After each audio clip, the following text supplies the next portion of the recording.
Reinforced mid-hypothenar knife edge, proximal superior fibula push, superior to inferior glide and inversion.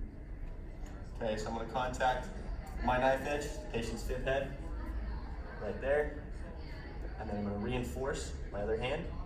I'm going to push S to I, joint play, and baby thrust. Reinforced mid-hypothenar knife edge, proximal fibula push, inferior to superior glide and eversion. So I'm going to take the patient's foot, set on my thigh right here. I'm going to contact right here with my knife edge on the patient's fib head. I'm going to induce joint motion, I to S, right there, and out of baby thrust. Hypothenar knife edge, proximal fibula pull, posterior to anterior glide and flexion. I'm inducing flexion, patient's leg. I'm going to set it on my shoulder, getting a good stance for me. What I'm doing is I'm taking my outside hand. I'm going to induce a slight pull onto the fibula, doing bimanual reinforcement, and getting up slightly and doing a joint play and Reinforce thumbs, proximal fibula, anterior to posterior glide and flexion. perfect. So I'm going to have the patient lay up like this, bend it in slight flexion. I'm going to take reinforced thumbs in my outside hand on the fib head, on the anterior surface of the fib head, reinforce it with my thumb, and then I'm going to push A to P, joint play, and out of baby thrust. Index proximal fibula, palmar ankle push, posterior to anterior glide and flexion. Okay, so I'm going to be grabbing the leg right here. What I'm doing is I'm contacting with my knuckle of my index finger of the metacarpophalangeal joint right there. I'm contacting the fib head, and then I'm going to take my tissue pull around to the back side, induce knee flexion, and then baby thrust. Bimanual web, patella, superior medial to inferior lateral glide. Superior lateral to inferior medial glide, inferior medial to superior lateral glide, or inferior lateral to superior medial glide. Indicator was patellar tracking problems, restricted patellar movements. Okay, so I'm going to have the patient laying supine. I'm going to come in laterally using my thumb on the lateral aspect of the patella, reinforcing with my superior hand, and then enforcing or inducing a lateral to inferior medial glide, and then doing a baby thrust. Bimanual grasp, distal tibia with knee thigh stabilization, internal rotation in flexion. Indicator is a loss of rotational accessory movements of the tibia, internal rotation misalignment of the proximal tibia. Okay, I'm going to have the patient laying prone again. I'm going to stabilize very lightly with my thigh/knee. My segmental contact point is the distal tibia. I'm going to do a bimanual grasp and then induce internal rotation. Pulling, my vector is rotation, but also pulling inferiorly, and then doing a baby thrust. Reinforced mid-hypothenar, knife edge, proximal tibial pull, posterior to anterior glide in flexion. Indicator is a loss of P to A tibial glide, posterior misalignment of the proximal tibia. Okay, I'm going to have the patient laying prone.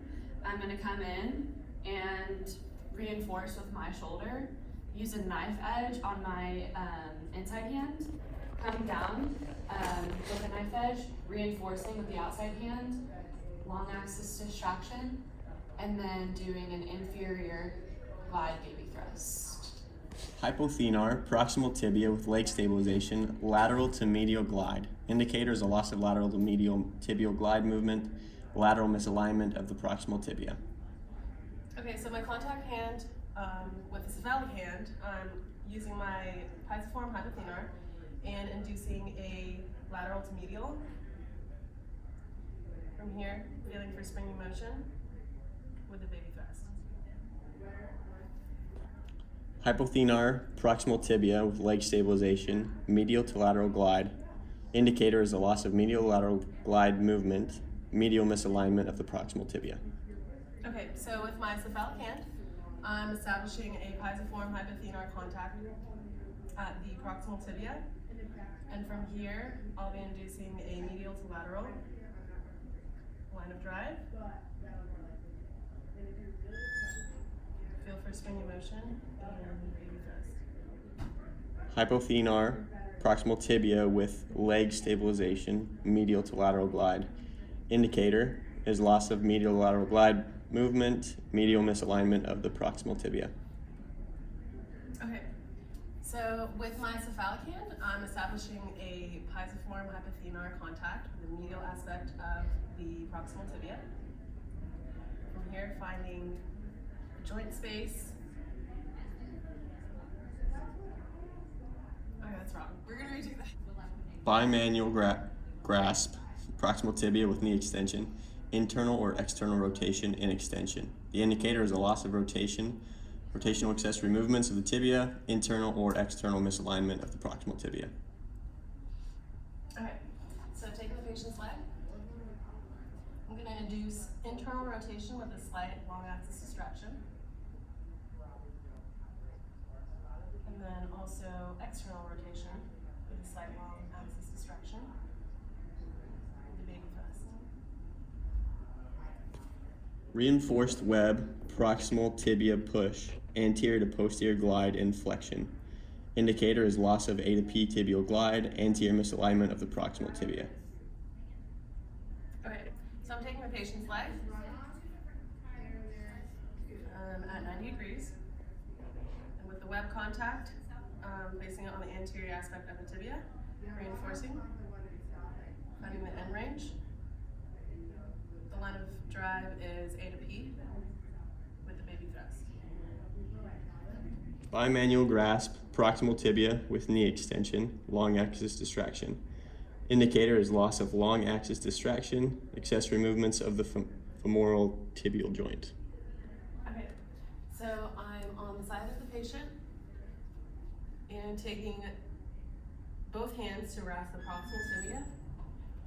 From here, I'm finding the end range, and the line of drive is long axis